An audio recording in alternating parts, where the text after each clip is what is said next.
fue en Caracas y no pude dar clase. Esta semana estaba un poquito más holgado y pude colaborar con una clase presencial para hablar un poquito de lo que viene siendo la hemostasia. Yo trabajo, o sea, soy magíster en producción animal y doctor en ciencias agrarias. Trabajo desde hace mucho tiempo a nivel de campo y siempre el campo me quita mucho tiempo para poder colaborar con ustedes, pero en cuanto se pueda yo les voy a estar dando clases pues en algún momento.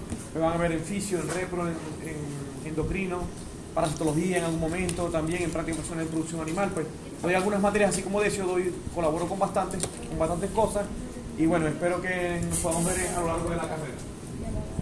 El tema de hoy es sobre hemostasia. Vamos a hablar sobre la cascada de la coagulación, es decir, cómo se detiene una hemorragia.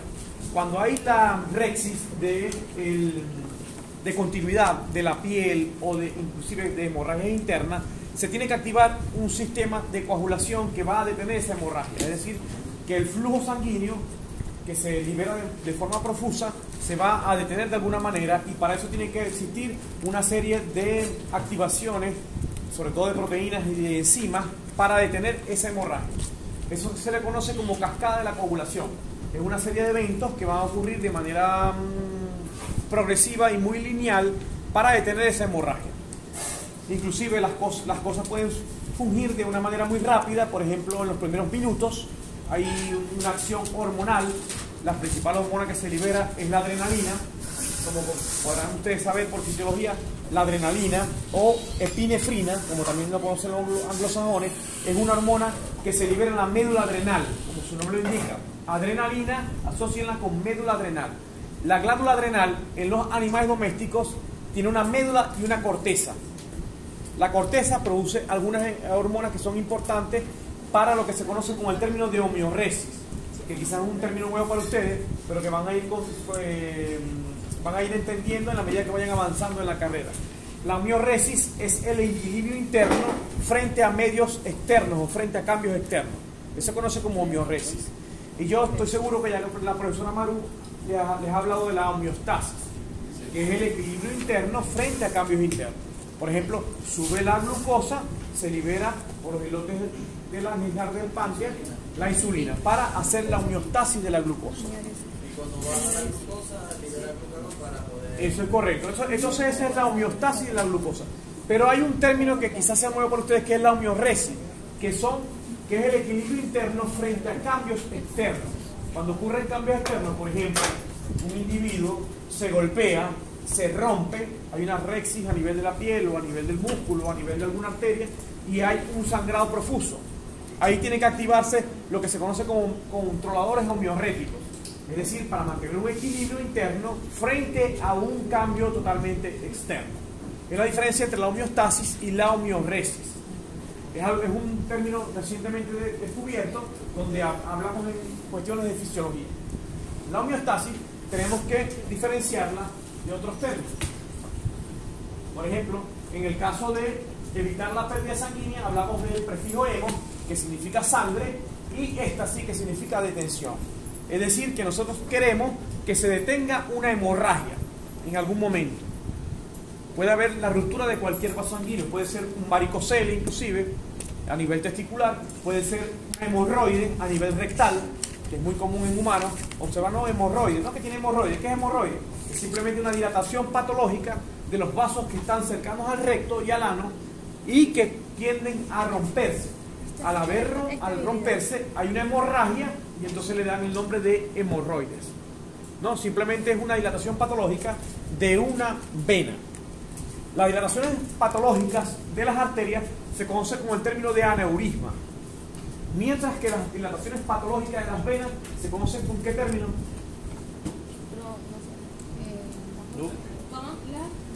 La dilatación patológica de una arteria se conoce como aneurisma, pero la dilatación patológica de una vena, ¿cómo se conoce? Varices. Muy bien. ¿Queréis libreta o bolígrafo? Una libreta.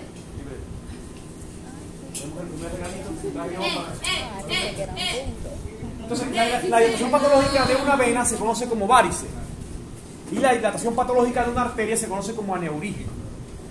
Cuando hay una varice en algún sitio, por ejemplo en la parte rectal, puede haber lo que se conoce como hemorroides, porque obviamente se rompen esas venas varicosas que se hacen a nivel del esfínter anal y también en parte de una proctitis hemorrágica que pueda existir, es decir, una inflamación del recto como tal, que es la parte terminal del intestino. ¿Ya vieron la parte de fisiología digestiva? No. Recuerden que existe la parte anterior, después viene el intestino delgado y después viene el intestino grueso. El intestino grueso en su parte final está en la parte rectal. El recto, cuando nosotros palpamos una vaca, le metemos la mano a una vaca para palparla, estamos metiéndola directamente en el recto. Como el recto en un bovino es bastante amplio, nosotros podemos ponernos un guante y introducirla en el recto para hacer la palpación genital transrectal. Es muy comúnmente usado. Pero si ustedes tienen las uñas largas o si tienen impericia a la hora de palpar, pueden romper algunos vasos sanguíneos que están ahí a nivel del recto. Y tiene que activarse entonces la hemostasia. Tiene que activarse un sistema de cascada de coagulación para detener esa hemorragia. Porque cuando ustedes, sobre todo que están aprendiendo a palpar, empiezan a agarrar duro las estructuras, cuando sacan la mano pareciera que fueran manos de tijera. Sacan el guante, full sangre. Y entonces se activa la hemostasia como tal, que es la fase progresiva de la detención del flujo sanguíneo. Si hay una alteración patológica de las venas del recto o del ano, en caso de un varicocele va a haber mayor sangrado. Por eso es que en el humano se conoce con el término de hemorroides. Cuando hay un sangrado a nivel rectal o a nivel anal, porque se rompen esas venas que están varicosas, entonces se conoce con el término de hemorroides. Muy común en las personas de tercera edad, en las personas un poquito más adelantadas en edad, porque se van haciendo dilataciones ahí patológicas y uno se va dando cuenta y después aparecen esos sangrados. Como hay un sangrado profuso, se conoce entonces, recuerden que hemo significa sangre, hemorroides quiere decir que hay una secreción parecida a la sangre. Recuerden que el sufijo oide es parecido a. Si yo escucho, no, por ahí hay un robot que es humanoide, es un robot que es parecido a un humano, un robot que se mueve y que es parecido a un humano. Entonces el sufijo oide significa parecido a. Entonces la secreción que ocurre en la patología hemorroide, hay una secreción sanguínea que es muy común y que debemos de diferenciarla de lo que es una disentería. La disentería es una diarrea con sangre. Cuando esa diarrea con sangre no es diarrea, hay otra patología que ustedes van a ver a lo largo de la fisiología de... Ustedes primero están conociendo lo bueno, la fisiología, lo que es bueno, pero después van a empezar a ver lo malo. Ustedes aprenden sobre lo bueno y después sobre lo malo. Una vez un doctor en fisiología en Estados Unidos le publicaron en la cartelera de notas de fisiología hasta cuándo vemos fisiología. Y él vino el profesor y colocó hasta que dejen de curar personas sanas. O sea, si no conoces tu propia fisiología, las cosas que son normales, no vas a saber qué es bueno y qué es malo. Entonces, ustedes tienen que primero conocer lo que es bueno, que es la fisiología, y después las patologías, que es lo que es malo. Por ejemplo, que hay un sangrado menstrual. Ay, no, ¿qué tal hemorragia? Mira, eso es normal. En cualquiera de los humanos, que son lo que viene siendo de la condición sexual hembra, siempre va a haber un sangrado. En algunas va a ser un sangrado corto, en otras va a ser un sangrado medio, en otras va a ser un sangrado un poco más alargado en tiempo, pero puede ser considerarse normal. Y eso no es una patología, es fisiológico. Todo lo que se escapa de lo patológico es fisiológico. Y eso es lo que ustedes van a aprender el día de hoy. A ver qué es fisiológico. Cuando existen tipos de hemorragia, por ejemplo una pododermatitis, podemos observar que nosotros podemos hacer una pododermatitis correctiva y puede haber sangrado, porque hay vasos sanguíneos que están implicados. El tejido córneo, que es el que forma la pezuña, está ricamente irrigado y también se puede inflamar. Y se puede también infectar con alguna bacteria que esté presente en el ambiente, que puede instaurarse ahí, pulular y causar una patología. Entonces en una pododermatitis nosotros podemos conseguir una hemorragia. Pero ahí se va a desencadenar un sistema de coagulación que va a detener esa hemorragia. Si tú, por ejemplo, en una herida, vean esta herida que es muy común, que uno va y se la limpia y se la vuelve a limpiar y se la vuelve a limpiar y siempre sigue sangrando, porque tú estás deteniendo el proceso de coagulación. La coagulación se está armando unas mallas de fibrina que van a formar una aglomeración de plaquetas que es la principal estructura, la unidad funcional de la coagulación, la plaqueta, que son estructuras que están, estructuras formes de la sangre, que están presentes allí y que se van a aglomerar, se van a pegar unas con otras para hacer un tapón plaquetario. El tapón plaquetario es la unidad funcional del coágulo. Se forma un coágulo y se detiene la hemorragia. Pero si tú, por ejemplo, empiezas a limpiarte continuamente, asiduamente, vas a hacer que ese coágulo se rompa y vuelva a haber una hemorragia. Por lo cual, siempre se recomienda, en caso de algunas heridas que son muy profusas, que son muy fuertes, siempre hacer compresión. Tú haces compresión, no vas a limpiar, no vas a desinfectar, no, eso viene después. Si sobrevive a esa hemorragia, se pone una dosis con antibióticos, se pone algo, pero tú tienes que detener la hemorragia de alguna manera. Y la ayuda externa, que va a ser un médico veterinario, que va a ser un médico humano, va a ser la compresión. Al hacer una compresión va a ayudar a que esas plaquetas se adhieran unas con otras y se forman lo que se conoce como malla de fibrina y se va a hacer una costra, que ustedes conocen, que después van y vienen, a los días se la quitan y vuelve a haber una hemorragia. Porque uno como es humano, uno es necio. Porque también se liberan, cuando hay la formación de costra, se liberan algunos mediadores de inflamación que tienden a ser de prurito, de picazón. ¿No se les ha pasado? Se rasparon en la rodilla y le pica alrededor. Entonces uno le da con el dedito así alrededor hasta que ¡pum!, se rompe la cicatriz. Y vuelve a haber otra hemorragia.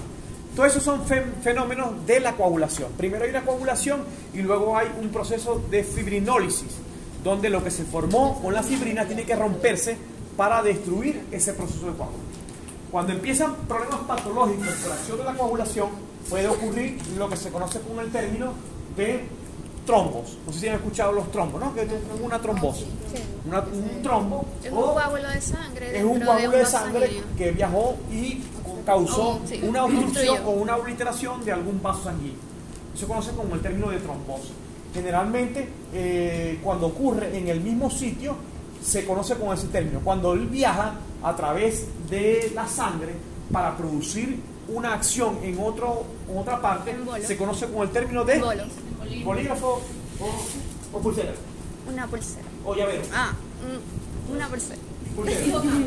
Pulsera de una pulsera de Agronivar, que es la empresa donde yo trabajo, asesorándolo. Para que te compres. Bien. Profe, pero existen otros factores que produzcan o sea, porque nosotros, el normal, pues, el que produce nuestro cuerpo son las plaquetas, ¿no?, que hacen la coagulación. Pero uno de mis tíos trabajaba en veterinaria y él decía que a veces cuando le cortaban a los perros más de, por ejemplo, la uña, ellos colocaban un polvo y de una vez activaban la coagulación. Claro, o sea, de una vez paraban el sangrado. Claro. ¿Qué es eso? Sí. Tú puedes ayudar a detener una hemorragia con el uso externo de tu medicina veterinaria, puede llevar a eso. Por ejemplo, pasa muy comúnmente en los perros que tienen las uñas muy largas y pigmentadas, que no ves. Cuando tú pones a la luz la uña de un perro, tú puedes ver hasta dónde llega la irrigación. Pero si la uña es de color negro, como pasa en algunas especies, Rottweiler, Doberman, algunos perros que son de uña pigmentada, no vas a ver esa división. Entonces tú te pones con el corta uñas, hacer cortaduras y puedes causar una hemorragia. ¿Qué hace uno como médico veterinario? Tratar de detener esa hemorragia. Lo que más utiliza uno es el calor, es el cautín. Utilizas un cautín y lo pones allí para generar calor. Al generar calor, recuerden que las proteínas cuando se calientan se desnaturalizan. Y al desnaturalizarse se forma como una especie de tapón por acción de calor.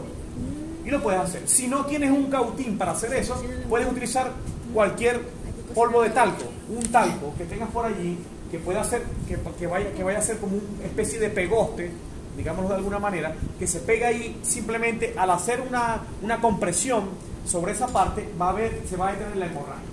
En realidad incluso puede ser cualquier cosa que pueda hacer un Sí, tipo una de gasa. porque incluso pegar loca se puede usar también, pero no es tan recomendable. Sí, por el tema de los tóxicos que pueden estar presentes, pero sí también lo utilizamos. Pero por acción rápida, la pegar loca es bastante efectiva. Pero la cocina que va a servir para evitar que cualquier bacteria que está presente en el ambiente, sobre todo los Clostridium, que son anaeróbicos y que pueden ingresar en el organismo. Recuerden que los Clostridium, bueno, no recuerden porque no han visto la parte de bacteriología, pero los Clostridium son un tipo de bacterias que son anaeróbicas, que están presentes en la arena, en el sucio, en el piso, y pueden entrar en el organismo y donde haya bajo tenor de oxígeno van a producir una infección. ¿Qué pasa cuando uno agrega agua oxigenada? El agua oxigenada, no sé si conocen la fórmula, es H2O2. Cuando ella es activada por enzimas de la sangre, como la... Se me fue. Los muchachos de atrás que están en los últimos semestres. ¿Cuál es la enzima que libera el oxígeno del peróxido de hidrógeno? Ajá, seminario, ¿no te acuerdas? Hay una enzima que hace que se libere el oxígeno, y al liberarse oxígeno, como estas bacterias son estrictamente anaeróbicas, el oxígeno va a ser tóxico para ellas. Entonces uno agrega en las heridas muy comúnmente el peróxido de hidrógeno o agua oxigenada, porque cuando la catalasa, que es la enzima, muchachos, gracias, seminario, muy bien, catalasa. La catalasa sanguínea que está presente en la sangre va a desdoblar el H2O2 en agua más oxígeno. Entonces, cuando entra en contacto con el peróxido de hidrógeno, se libera agua y oxígeno. El oxígeno, al estar presente en una herida, va a ser tóxico para las bacterias que son anaeróbicas estrictas. Es decir, las bacterias que el oxígeno las mata, las va a dañar. Y por eso que nosotros en una herida siempre agregamos peróxido de hidrógeno o lo que viene siendo agua oxigenada, porque va a matar cualquier bacteria que son sumamente patógenas. Recuerden que el Clostridium tetani, recuérdense no, porque no lo han visto, lo van a ver. El Clostridium tetani es un Clostridium que es anaeróbico, estricto, que es el que produce el tétano. La gente se muere así, con un poquito, se muere tieso, por eso se llama tétano. O hay un trismo también, que es muy común. Cualquier Clostridio perfidus, cualquier Clostridio que pueda producir muerte súbita, lo va a generar este tipo de bacterias que están en el piso. El animal se echa, entra en contacto con la herida, puede ser en la pata, y penetra, y como hay bajo término de oxígeno, pulula. ¿Qué es el proceso de pululación? Es un proceso de replicación bacteriana. Empiezan a replicarse, y recuerden que una bacteria puede replicarse rápidamente. Y si hay millones de bacterias, cada 12 horas va a haber una replicación de esa bacteria, y van a instaurar lo que se conoce como una bacteriemia, que es la presencia de bacterias en sangre. Luego que hay la infección instaurada, de la bacteriemia pasa a la septicemia. ¿Han escuchado el término, verdad? Sí. ¿Qué es una bacteriemia y qué es una septicemia? Bacteriemia es que hay bacterias en la sangre, pero septicemia es que hay bacterias reproduciéndose en sangre. Una diferencia muy común que lo van a ver a la hora de que vean la bacteriología. Y bueno, estoy hablando bajo un asco rescatado, no he pasado de la primera página, pero los vasos epiclerales, por ejemplo en el ojo, pueden también romperse y producir hemorragia. Si tú agarras a una persona y la ahorcas por unos minutos y después la sueltas, y vas a conseguir como esos vasos epiclerales por la congestión se rompieron y hubo una hemorragia. Y ahí tiene que desencadenarse todo ese sistema de cascada de coagulación para detener esa hemorragia. Esto es lo que viene siendo en anatomía, la esclerótica, ¿no? ¿Se acuerdan de anatomía? Sí. ¿No? Y los vasos epiclerales son muy sensibles. No sé si a alguno les ha pasado. A mí me ha pasado muchas veces que, por ejemplo, tomaste demasiado y vomitaste mucho al día siguiente, y los vasos epiclerales se te rompen. Y hay sangrado, hay puntillado también, hay petequia. Cuando pujan demasiado también hay... Exactamente. ¿Alguna pregunta? ¿Ya? Pregunta. Seminario. ¿Todo bien? Bien, vamos a salir a hacer una lámina. Estamos aquí hasta las 10 y hoy es juego de voleibol así. Bien, entonces tenemos que diferenciar algunos términos. Lo que viene siendo la hemostasia, que es evitar la pérdida de sangre, que es el término que nosotros vamos a dar en esta clase. Hemostasia, detención de flujo sanguíneo.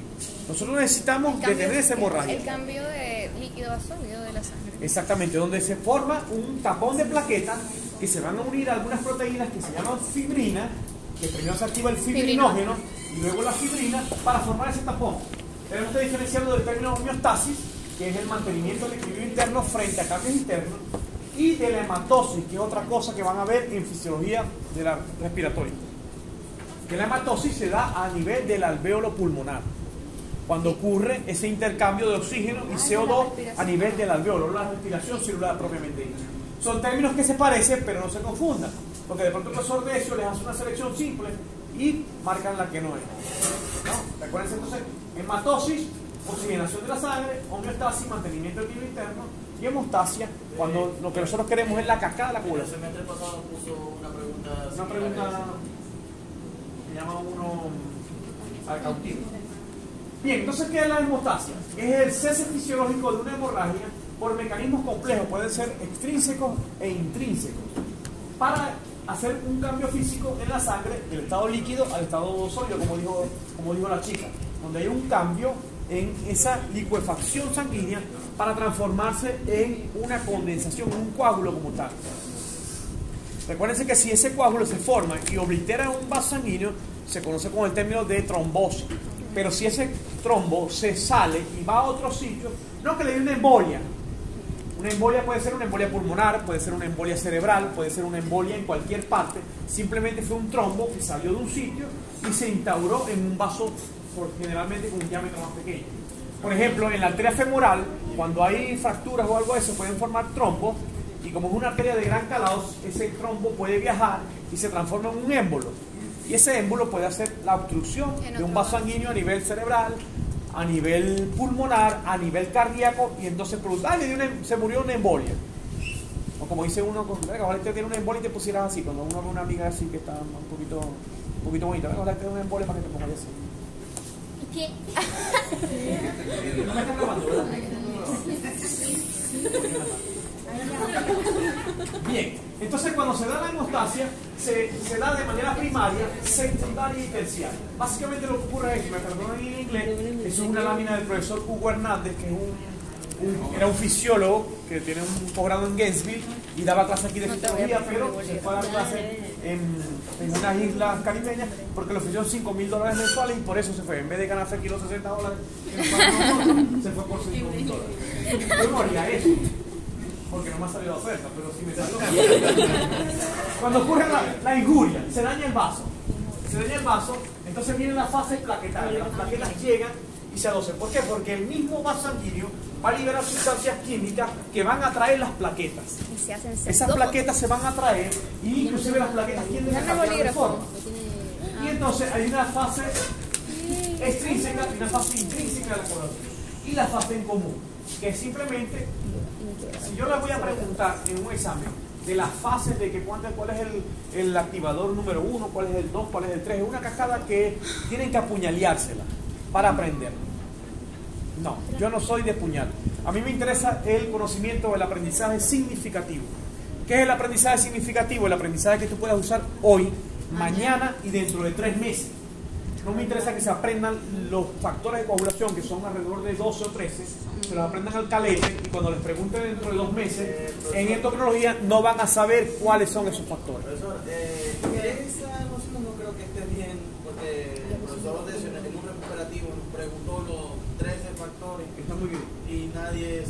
Está muy bien, pero nosotros somos facilitadores de aprendizaje y ustedes tienen que saber qué es lo que van a aprender, qué van a desechar del facilitador y qué van a aprender verdaderamente. Porque dentro de unos años, yo te pregunto, dime tú cuál es el tercer nervio craneal. Entonces, el tercer par craneal. Exactamente, uno se los aprende al caletre y luego no te sirve porque no es un aprendizaje significativo. Pero sí me interesa que sepan que, por ejemplo, tiene que activarse la protrombina para que se produzca el fibrinógeno y de allí la fibrina. Entonces no me interesa que se sepan el factor 5, la carleticulina, el factor 2, el factor 10, el factor Stewart, el factor no sé qué cosa, porque eso es calete. Pero sí me interesa que sepan que necesitan aglomerarse las plaquetas para producir una hemostasis. Y luego esa hemostasis se va a diluir cuando haya el proceso de fibrinolisis. Que todo lo que tenga fibrina se va a romper por acción enzimática y se va a romper esa parte, porque si no te va a quedar ahí el coágulo. Y obviamente eso no lo queremos, porque recuerden que si hay alguna imperfección en un vaso sanguíneo, la sangre cuando pase por allí va a haber cierta turbulencia y van a haber algunos factores que se pueden liberar que no deben estar presentes en la sangre. Y que obviamente cuando eso ocurra va a ser peor el remedio que la enfermedad. Entonces hay una fase inmediata de contracción vascular cuando hay la ruptura de un vaso sanguíneo, una fase inmediata. Esa fase siempre la origina la adrenalina. La adrenalina tiene una peculiaridad. Es una hormona que se libera en la médula adrenal, pero esa hormona no tiene un factor liberatorio como todas las hormonas. Por ejemplo, la corteza adrenal produce cortisol, pero para que se produzca tiene que producirse en el hipotálamo primero una prehormona y después en la hipófisis otra hormona, y de allí estimular la producción de cortisol.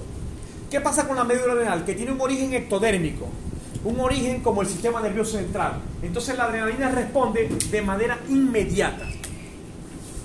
Yo siempre le digo a mis estudiantes de pregrado, imagínense que ustedes van caminando por humanidades, viene una moto con 2 coños, los 2 con casco, son las 10 de la noche. Viene la moto y ustedes están ahí esperando un carrito. Tienen que esperar que se libere una hormona en el hipotálamo, para que se libere la de la hipófisis, para que se libere después la médula adrenal. Le pegaron 3 violadas y 4 atracadas. La adrenalina es así, inmediata, en segundos, en milisegundos, mejor dicho, es más rápida. La liberación de adrenalina es más rápida que un parpadeo. Y mírate que un parpadeo es rápido, porque tú no estás pensando, ay, parpadeé, ay, parpadeé otra vez, ay, volví a parpadear. El parpadeo es tan rápido que el cerebro lo saca del cerebro, del pensamiento. Es algo así como 0.013 milisegundos, un parpadeo. La adrenalina es más rápido que eso. Es decir, cuando tú te enfrentas a una situación de estrés, tú liberas ingentes cantidades de adrenalina en sangre para ejercer un efecto. Y parte del efecto puede ser esto, ¿sabes? La coagulación. Te dieron un golpe, te metieron un patazo en la cabeza, te abrieron una zanja. Ahí mismo se liberan ingentes cantidades de adrenalina. Esa adrenalina va a fluir en sangre y va a producir vasoconstricción. Blood restriction en inglés. Vasoconstricción. Y luego, entonces, las plaquetas van a llegar a formar un coágulo y luego la plasmina va a romper ese coágulo. Entonces es un paso que lleva varias etapas, donde hay una vasoconstricción primaria, después hay un tapón plaquetario, que ya las plaquetas se activan. Cuando las plaquetas se activan, las plaquetas son como unos órganos formes que son aplanados. Pero cuando ellos se activan, le salen como unas paticas, como unos... Es que yo puse... Muy bien, me gusta eso. Pseudópodos, es decir, como unos deditos que van a aumentar la superficie de contacto de ellas para pegarse unas con otras. Y además de eso se va a liberar una proteína que se llama fibrina, que va a hacer la adhesión un poquito más marcada. Y entonces se va a formar ese coágulo. Se forma la coagulación propiamente dicha y ya por último tiene que retraerse ese coágulo. ¿Qué tiene que ocurrir? Lo que se conoce como el término de fibrinólisis. Que ustedes saben que cualquier palabra que lleve el sufijo lisis significa ruptura, rompimiento, ¿no? Degradación. Necesitan degradar la fibrina. Entonces la fibrinólisis es degradar la fibrina. Donde tenemos que romper esa fibrina que se formó en el coágulo y para eliminar ese coágulo. Bien. Entonces, esa cascada se da básicamente por la acción de varios componentes. Primero, el endotelio vascular. El endotelio vascular es sumamente rico de algunas sustancias que van a permitir que se adhieran las plaquetas cuando hay una rexis en la vasculatura. Es decir, cuando hay un rompimiento de lo que viene siendo la lisura del vaso sanguíneo, lo que viene siendo la normalidad de un vaso sanguíneo. Te diste un golpe, no sé si a alguno de ustedes le ha pasado, que se da un golpe sin haber hemorragia, sin romperse la piel, pero se forma un coágulo, se forma un hematoma, producto de que hubo lesión interna, pero no hubo rexis de la piel. Eso pasa muy comúnmente. Le metieron un pepazo de un ojo a uno y el coágulo, inclusive por la gravedad, tiende a bajar. No sé si lo han visto. El coágulo baja porque la gravedad lo va haciendo que baje y se va cambiando de color. Eso es todo ese proceso del sistema de coagulación. El endotelio vascular se afecta, se liberan algunas sustancias que lo vamos a ver más adelante y se activan las plaquetas. Las plaquetas es la unidad funcional de este sistema. Y posteriormente hay una serie de proteínas de coagulación que tienen un poco de nombres raros, que yo mismo me lo sé, pero que a mí me interesa que se aprendan lo básico, para que cuando lleguen a clínica de pequeños, que los agarre el profesor Mario Núñez, aquí hubo un proceso de ruptura del vaso sanguíneo, ¿qué pasó ahí? Usted diga, no, bueno, la protombina, la trombina, se formó el fibrinógeno, la fibrina, coño, muy bien, tenéis 15 en la práctica. Pero no me interesa que no, que el factor de Willebrand, que el factor de Stuart, que el coño, no me esté respondiendo. Respondeme concisamente lo que yo necesito. Y eso es lo que ustedes quiero, lo que yo quiero que sí. Por último, y no menos importante, el sistema fibrinolítico, que es la ruptura de esa fibrina, donde yo necesito ese coágulo, degradarlo para que todo quede a la normalidad. Bien, el endotelio vascular, una publicación, muchos de ustedes ni siquiera habían nacido en 1998. Yo nací en un CDI y yo tenía como 4 o 5 años. En 1998, la función fisiológica del endotelio es facilitar el flujo sanguíneo. Mientras él esté intacto, él va a mantener una carga negativa que va a repeler las sustancias formes de la sangre. Glóbulos rojos, plaquetas, glóbulos blancos, todo lo que esté ahí, hormonas. Recuerden que la sangre lleva una cantidad de proteínas, una cantidad de albúmina, proteínas, hormonas del hipotálamo, de la hipófisis, todo eso viaja en sangre. Muchas de ellas son glicoproteínas, algunos son polipépticos, pero todo eso viaja en sangre y no puede agregarse, no puede pegarse en los vasos sanguíneos. Entonces, la lisura y la parte del vaso sanguíneo que se mantiene intacta va a mantener que repeler esas sustancias para evitar que se adose. Cuando hay una ruptura de ese vaso sanguíneo es cuando se activa la adhesión plaquetaria y la coagulación. Lo vamos a ver más adelante. Bien, la barrera física principal para mantener la fluidez sanguínea es la lisura. Si ustedes meten en Wikipedia qué es una lisura, es simplemente algo que es liso. Algo que es liso. Entonces, el vaso sanguíneo es sumamente liso. El endotelio vascular es liso completamente. No tiene partes rugosas, sino que la sangre fluye normalmente de manera... Y el glicocálix, que no es más que una cantidad de proteínas y glicoproteínas que están adesadas. Eso me pasa por ir para el ventarrón antes de la clase. Están adheridas. Fue culpa de los muchachos que me llevaron y me brindaron.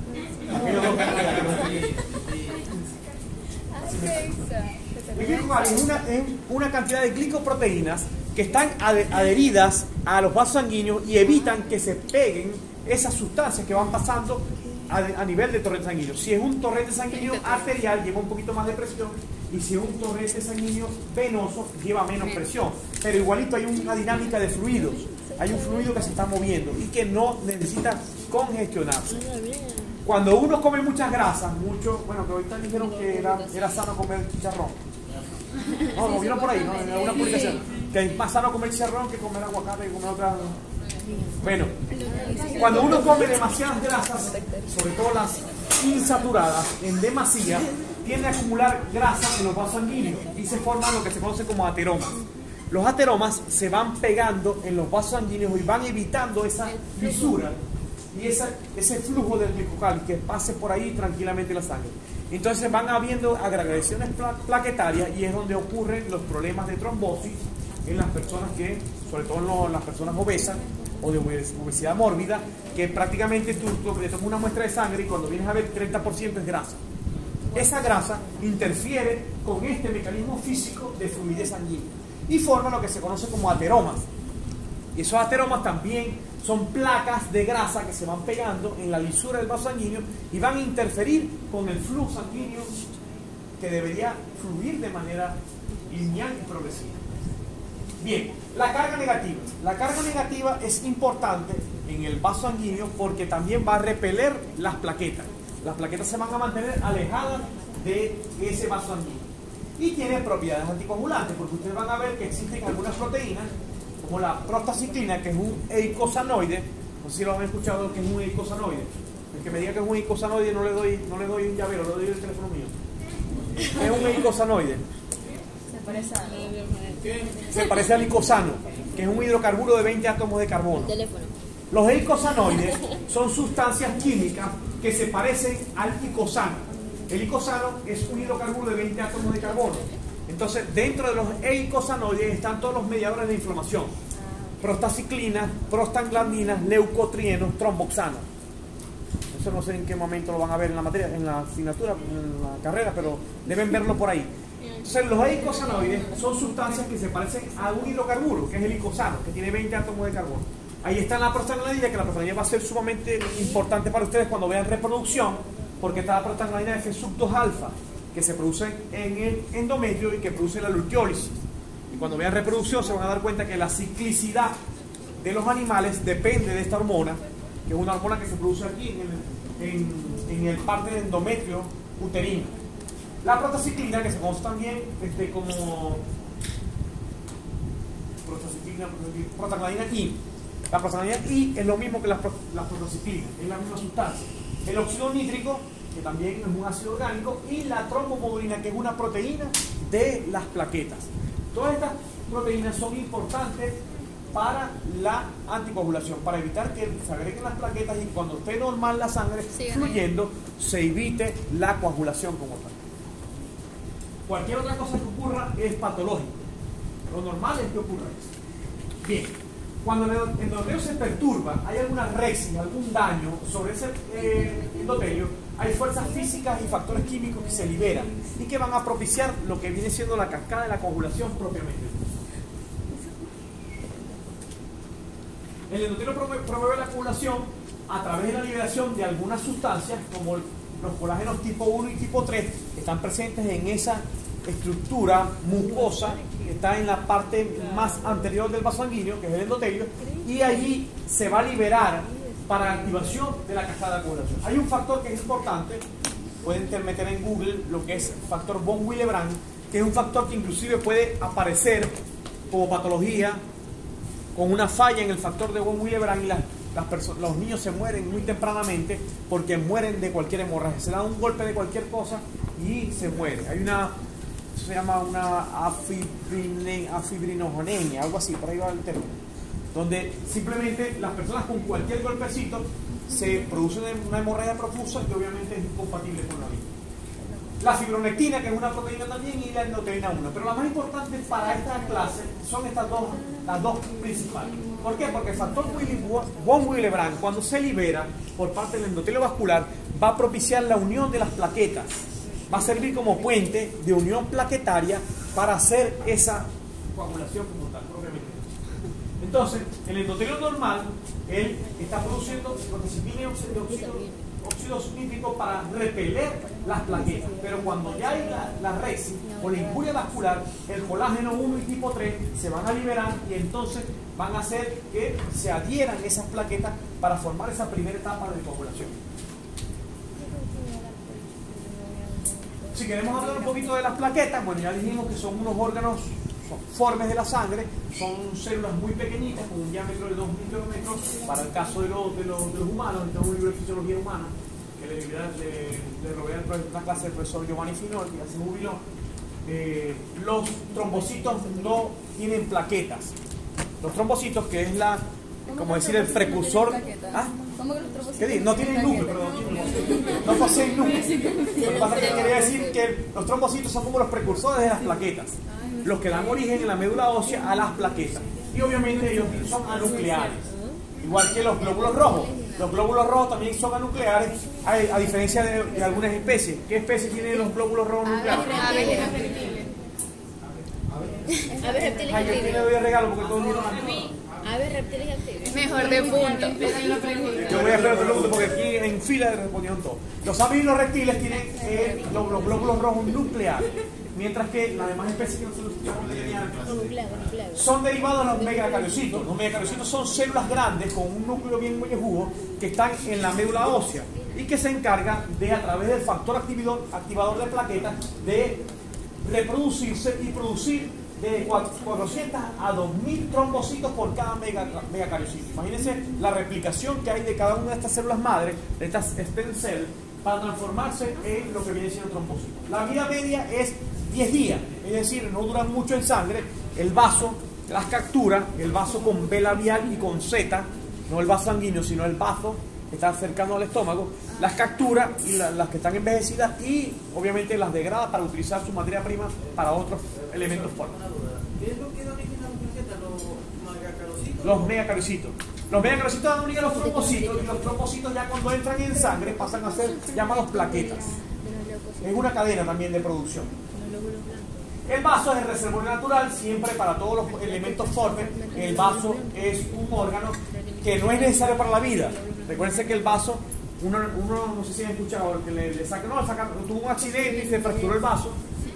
O sea, hoy por hoy se habla de fractura de órganos, fractura de hígado, fractura de vaso. Antes no solamente las fracturas quedaban limitadas para los huesos. Hoy por hoy se habla de fractura de hígado, fractura de vaso. Entonces, en el caso de una esplenectomía, tú puedes sacarte el vaso y tranquilamente puedes vivir. No es un órgano indispensable para la vida. pero sí tiene una función importante como reservorio natural para estas estructuras fuertes. La trombopoietina es una proteína que producen estas plaquetas, esos trombocitos como tal, y que es sumamente importante para la coagulación. Funciones de la plaqueta. A veces lo preguntan en el examen, a veces no, depende de cómo me pare el día que vaya a hacer el examen. Pero básicamente la hemostasia, obviamente, propiamente dicha, la integridad vascular, la inflamación. La plaqueta también tiene propiedades de liberar prostaciclina, ya dijimos que es un mediador inflamatorio. Trombosis, es importante que esté presente en las plaquetas porque si forman trombos, se agregan, forman trombos y hay la obliteración del grupo sanguíneo. Fagocitosis, recientemente descubierto, recientemente no, como en el año 97 descubrieron que las plaquetas también tienen función de fagocitosis, igual que los glóbulos blancos, que tienen la potestad de poder hacer fagocitosis de algunos antígenos que pueden estar presentes en el organismo. La plaqueta también puede tener esa peculiaridad. Y también otro mecanismo recientemente descubierto, las propiedades bactericidas, que tienen la potestad de poder liberar algunas sustancias que tienen acción sobre las bacterias. Esa pregunta lo dio el profesor Decio el semestre pasado. Cada vez más. Las propiedades bactericidas.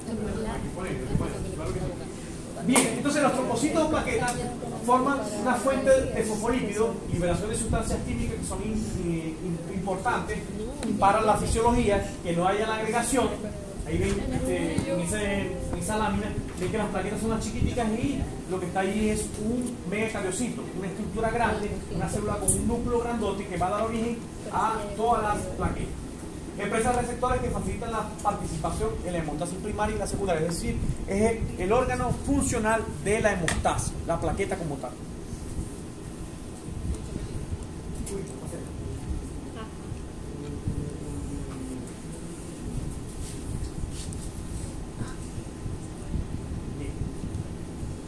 Estos son gránulos que están presentes dentro de la célula. Esta es una microscopía electrónica para ver los gránulos que están presentes dentro de una plaqueta. Yo no soy profesor del tipo caletrero. Hay profesores que sí lo son. Ustedes toman lo que ustedes quieran de los profesores, de los facilitadores. Yo esto no me lo sé. Si me preguntan cuáles son los gránulos, las estructuras que están dentro de los gránulos de esos, no me las he aprendido. Sé que están ahí porque están en una clase del doctor Héctor Nava, que fue el que me patrocinó el Congreso Mundial de Buffalo, que está en Estados Unidos actualmente. Y bueno, él era muy bueno dando fisiología, él fue profesor de fisiología aquí, pero se fue para Estados Unidos porque le dieron una beca por... Bueno, no hablemos de dinero, porque siempre todos se terminan yendo. Bueno, imagínense que él me patrocinó la asistencia al Congreso que valía $600. O sea, imagínense que quién saca por un amigo $600, toma, para que vaya para el Congreso. O sea, imagínense lo bien económicamente que puede estar un profesor en Estados Unidos que te dice, anda, asistí al Congreso, anda, presentar póster. Te voy a dar ahí $600 para que vaya para el Congreso. Bueno, eso hizo el doctor Héctor Nava, entonces lo vieron en algunas fotos en mis redes, yo lo puse como patrocinante oficial. Y estas son las sustancias que liberan, obviamente el adenosindifosfato, el calcio, algunos minerales, macroelementos, calcio y magnesio, y algunas neuropéptidos, como la serotonina, que es la 5-hidroxitriptamina, que es muy importante para nosotros los animales diurnos. Los animales que somos diurnos, incluyendo el hombre, dependemos mucho de la serotonina. Porque la serotonina nos mantiene activos. Cuando estamos en presencia de sol, de fotoestímulo, la serotonina se mantiene siempre alta. A menos que tengas una patología que se conoce como depresión. Las personas que sufren de depresión tienen serotonina baja. Por eso la mayoría de los fármacos antidepresivos son ceratogogos o son captadores selectivos de las enzimas que degradan la serotonina para poder mantener esa serotonina alta. O ustedes lo hacen indirectamente si comen un chocolate, si lo deja el novio, se va con la otra, ven la foto en el Instagram, coño la madre, y van y se comen un chocolate, una torta, porque las sustancias que liberan las metilxantinas del chocolate son ceratogogos. Y eso supuestamente... De las plaquetas. Cuando tú llegas a una consulta con un psicólogo, cuando tú llegas a una consulta con un psicólogo, yo me siento deprimido, me quiero morir, el pasto no es verde, la luz no brilla tanto, Dios mío, coño la madre, me pego cacho, se fue con otro. O sea, cuando tú llegas a una consulta de ese tipo, te mandan a hacer una muestra de sangre para medir la serotonina. La serotonina la toman de aquí, de las plaquetas. La serotonina se produce principalmente en el intestino. En el intestino, por eso que comer da placer. La serotonina, principalmente en el intestino delgado, donde se produce, y también en la glándula pineal. ¿Saben dónde queda la glándula pineal? Sí, aquí en el cerebro. ¿Y por qué se llama pineal? ¿Tiene forma de qué? De pino. Tiene forma de pino. Es una estructura que tiene forma de pino y que es encargada de sintetizar una hormona que es la melatonina. Muy importante en los animales de reproducción estacional. Pero la serotonina también se produce allí. Cuando nosotros tenemos estímulo lumínico, producimos serotonina. Ahí en la glándula pineal, en el intestino y en algunas otras partes del tejido donde se produce esta hormona. Y es sumamente importante. Y ustedes lo van a ver cómo es sumamente importante. Algunos dicen que es hormona, otros dicen que es un neurotransmisor. Pero, bueno, no se ponen de acuerdo ellos. Yo no los voy a poner a clasificar si es una hormona o un neuropéptido. Lo que sí es una sustancia química que nos mantiene alertas a nosotros. Cuando nosotros tenemos la serotonina alta, es más, si tenemos la serotonina alta, la oxitocina alta, la dopamina alta, estamos con un gusanito en el estómago. Ay, qué lindo. Profe, por eso, Eso es. cuando a veces dicen que generalmente los enamorados se regalan chocolate porque libera la serotonina y eso te hace sentir como enamorado. Eso es correcto, muy bien. Ahí salió en la película de Willy Wonka. El helado de chocolate también. Recuerden que el alcaloide más importante del chocolate, ¿cómo se llama? Ahí, con un llavero. ¿Cómo se llama el alcaloide más importante del chocolate? Es una metilsantina, pero ¿cómo se llama? Una santina. Llévese un llaverito que tiene para... Un bolígrafo, pero que tiene para el teléfono. Que tiene como un dedito guau, no sé cómo se llama eso. Un dedito guau. ¿Cómo se llama la metilsantina más importante del chocolate? No lo busqué ahí en internet. Teobromina. Teobromina que asociada a la profesora de farmacología, que es amiga mía, la profesora Alejandra Cuervo. Ayer estuvimos en el Pachencho. ¿Usted sabía que en el Pachencho hay un restaurante? No sabían eso, ¿verdad? En el Pachencho, en la área VIP, hay un restaurante. Ayer estuvimos allá en el cumpleaños de un amigo, de un colega. Yo no sabía que había un restaurante ahí en Saberio. Se la pasa uno genial, las fotos salen de calidad. Se ve el Pachencho, que prende las luces y se ve al pelo. Bueno, la profesora Alejandra es amiga mía, es profesora de fármaco. Ella le va a preguntar cuál es el alcaloide más importante del chocolate. Le va a decir la teobromina. ¿Y cuál es el alcaloide más importante del té? La teofilina. ¿Y cuál es el alcaloide más importante del café? La cafeína. Ey, Tomás. Bueno, le damos otro bolígrafo. Lo importante es repartir todo. Ey, no crean que yo me compré eso para regalárselo. Yo me fui para la expoferia ganadera en el hotel Tilisayo y iba pidiendo, ay, esto es para los muchachos, para cuando ustedes no clase, les voy a dar un regalito para motivar. ¿Sabe qué nos motiva mejor? Punto. Yo pensé que era punto. Se lo vi. ¿En serio? La nota no es todo, ¿no? Sí lo es. Bien, muchachos, Pero seguimos. si me Entonces, roba. la epinefrina. Oído, dijimos que la epinefrina, recuerden que los anglosajones le llaman a la adrenalina epinefrina, pero es la misma hormona. Es el mismo negrito, pero con diferente cachimbo. Epinefrina y adrenalina. Y norepinefrina o noradrenalina. Es la misma hormona. Es una hormona producida en la médula adrenal. Ella hace también la plaqueta por receptores, puede ingresarla adentro y pueden haber residuos de epinefrina dentro de las plaquetas. No es que la producen las plaquetas, pero pueden captarla y pueden ingresarla adentro. Y en un momento inesperado, donde hubo un proceso de rexis vascular o algo por el estilo, estas plaquetas pueden liberar epinefrina. Si yo les pregunto en el examen, ¿cuáles son las hormonas que producen las plaquetas? Ustedes dentro de ellas me ponen la epinefrina, me ponen la serotonina también. Y las prostaciclinas, que también son importantes. Bien, los gránulos alfa de las plaquetas, esta lámina es del profesor Hugo Hernández, que yo les dije que se había ido para las Antillas Caribeñas, está allá, de pronto en una playa, disfrutando de $5.000 mensuales, ganando calor con este necesito que no es frío un coño.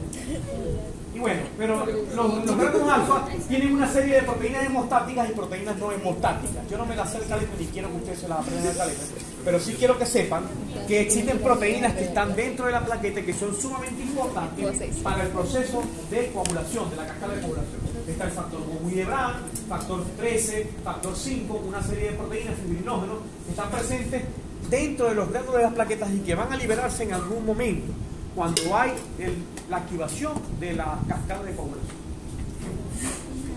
Entonces, esta lámina también es del profesor Hugo Hernández y nos mostraba todos los receptores que tienen las plaquetas para cada una de las hormonas, trombina, colágeno, ADP, factor activador plaquetario, que es epinefrina, tromboxano A2.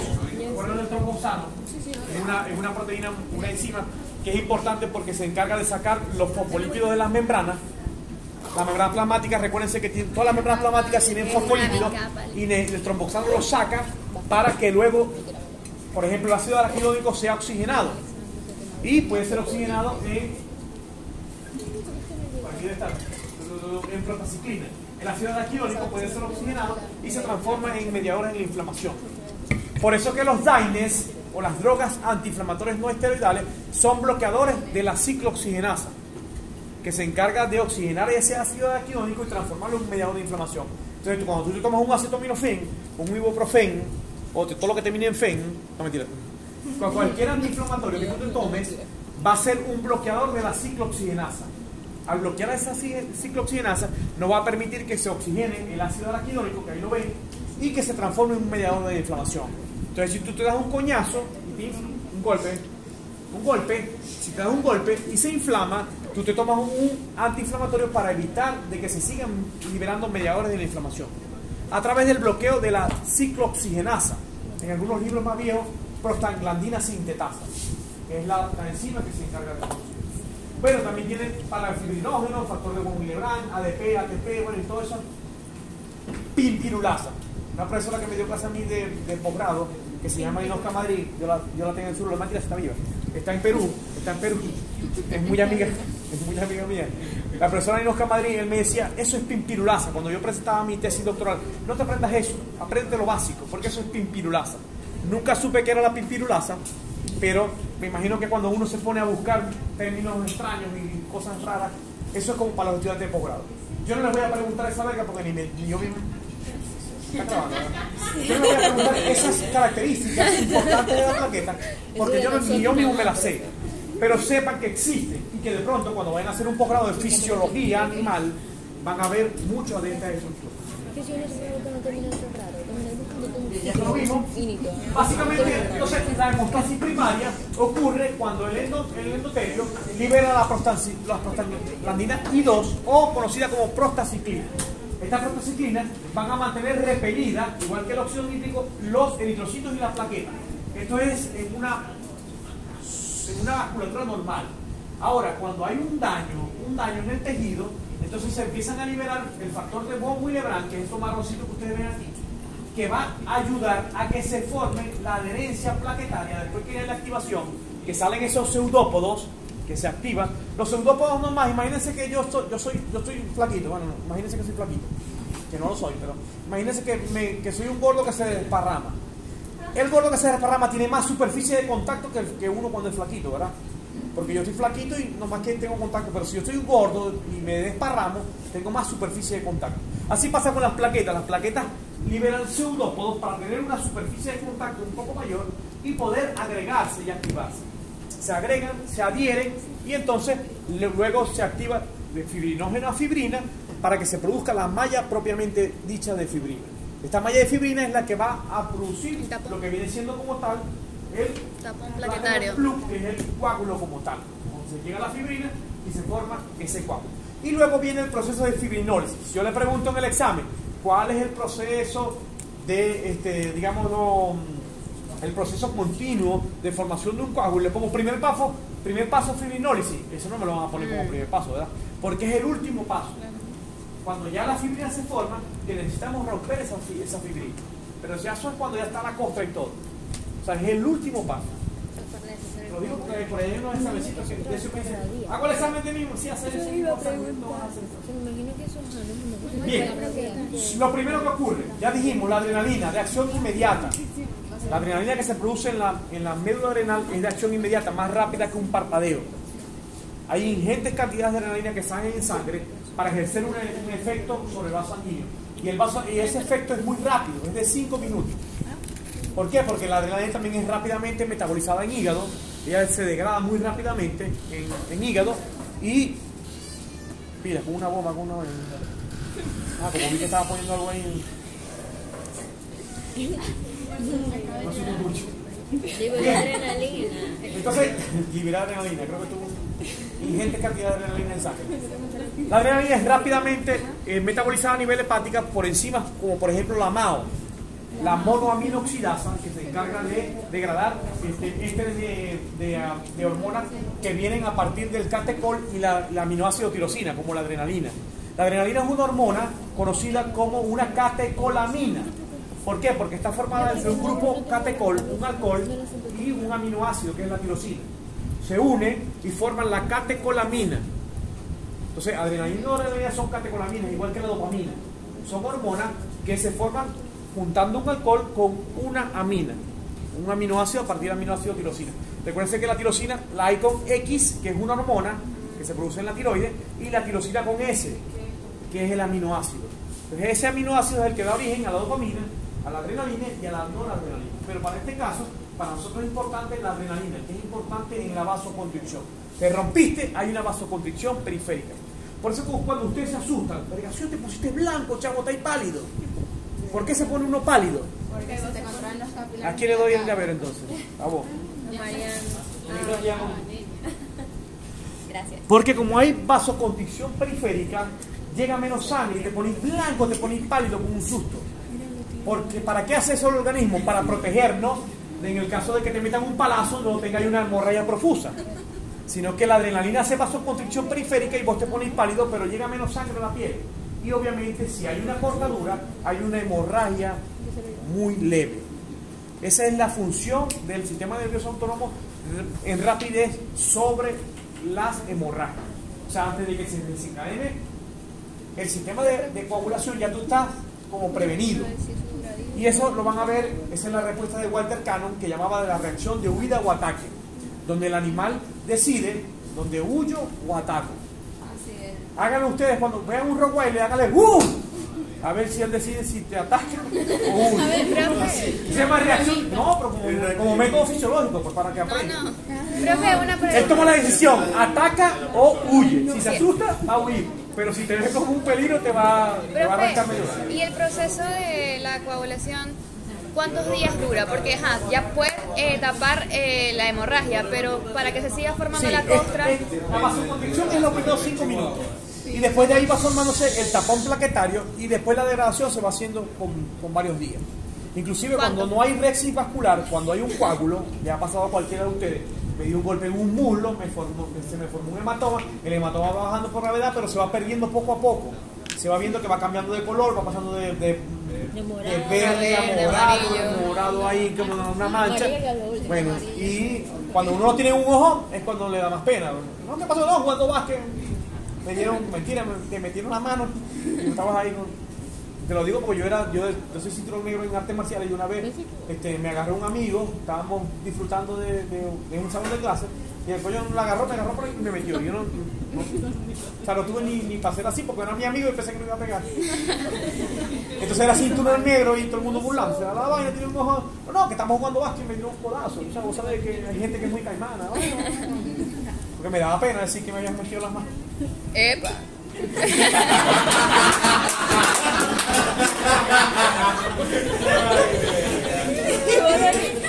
Ey, un bolígrafo por espontánea. Dale esa y ya te voy a poner. Ya sacamos los regalos. No, yo quiero ese. No, ese está más bonito. Qué molleja. El bullying, muchachos. Bien. Es que yo te voy riendo. ¿Qué hora es? Pabelo. 3:15. Ya vamos a terminar. Bien, el factor de formación del tapón plaquetario. Se activaron las plaquetas. Estas plaquetas se empezaron a unir. Al haber la activación plaquetaria, obviamente hay un cambio en la morfología de la plaqueta. Pasa a ser de un disco que es cóncavo desde arriba a ser una estructura que tiene pseudópodos, que tiene como unos pseudo dedos o algo así, para tener una mayor superficie de contacto. Ya se liberó por parte del endotelio la liberación del factor von Willebrand, que va a activar la unión de esas plaquetas. Y obviamente va a haber una adhesión, activación y agregación plaquetaria. Todas esas plaquetas se van a agregar y van a hacer lo que se conoce como el tapón plaquetario. Bien, La vasoconstricción, ya lo dijimos, es una cosa del sistema nervioso simpático, sistema nervioso autónomo simpático, siempre va desde 5 segundos hasta 5 minutos. La adrenalina se metaboliza muy rápidamente. Es una hormona que es fácilmente metabolizada a nivel hepático rápidamente. Es decir, tú te asustas a las 10 de la mañana y no pasas todo el día asustado, ¿verdad? Tú te asustas en ese momento, te pones pálido, pero rápidamente vuelves en sí y vuelves a...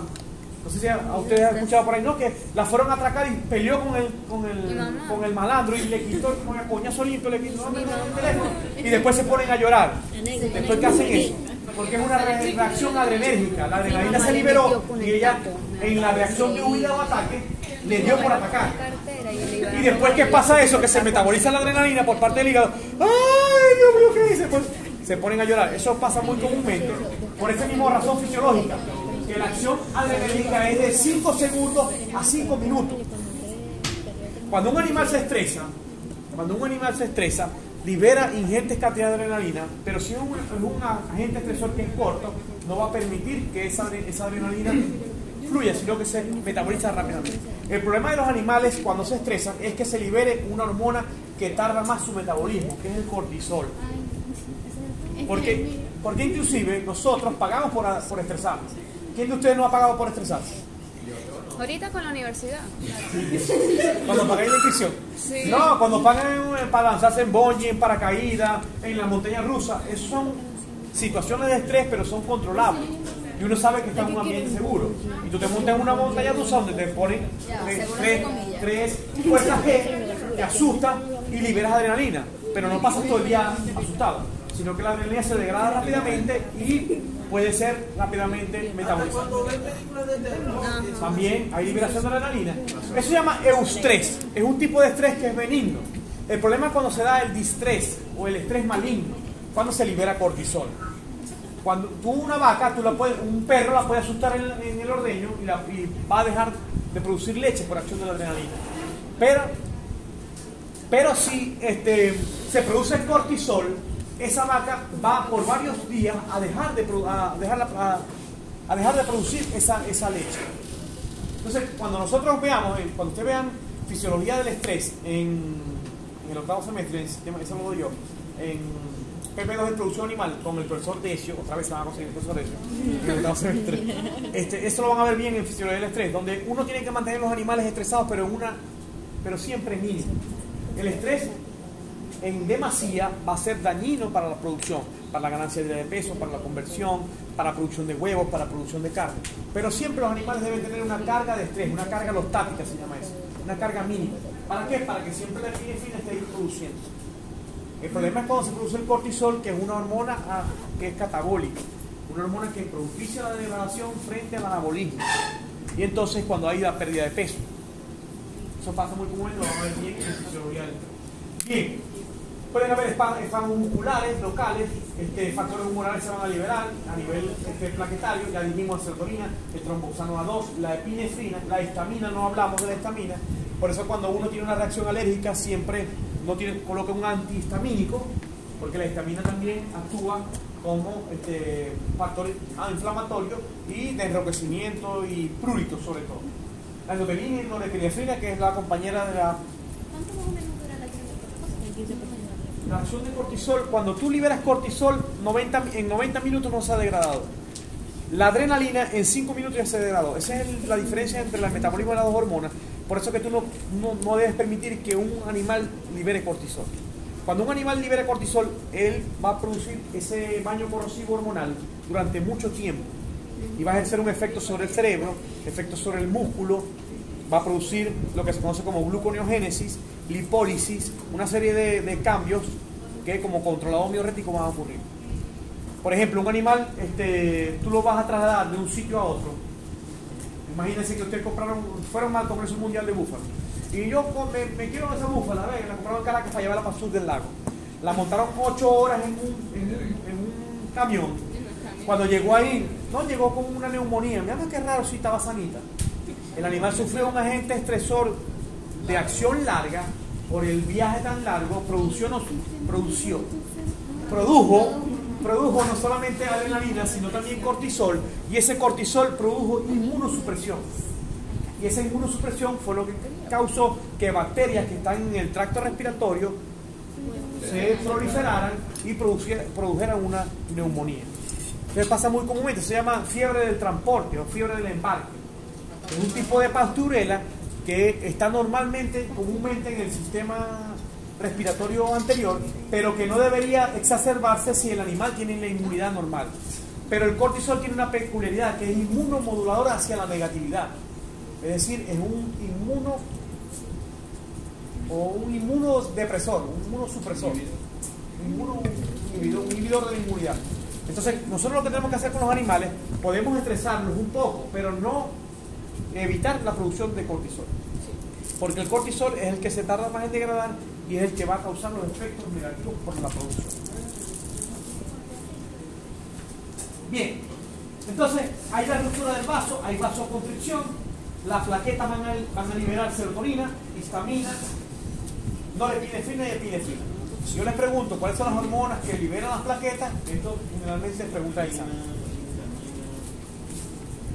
Bien, a la verdad adhesión plaquetaria es simplemente porque se puso el colágeno tipo 1 y tipo 2 y porque se liberó el factor von Willebrand, que ayuda a la agregación plaquetaria para que se forme ese tapón de coagulación. Por favor, pásame la manita para no ir para atrás, siempre como voy a María de aquí. Bien, entonces, ¿qué pasa cuando hay una activación plaquetaria? Hay un cambio de forma de esa plaqueta que viene siendo como un disco cóncavo, que lo podemos ver con microscopía de barrido, se ve de esta manera, pero luego ya se activan y forman esos pseudópodos, múltiples pseudópodos, que incrementan el área de contacto. ¿Para qué? Para poder vincularse unas con otras y hacer esa adhesión plaquetaria. ¿Hicieron la lista? Sí. ¿Todos la firmaron? ¿Hay que firmarla? O O sea, la pusieron su nombre. Sí.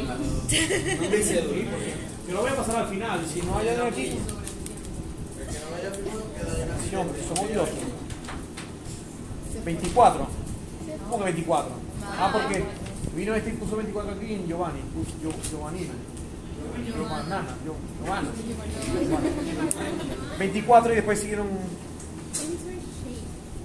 24. O sea que hay 2 24. O sea que son 46, no 45.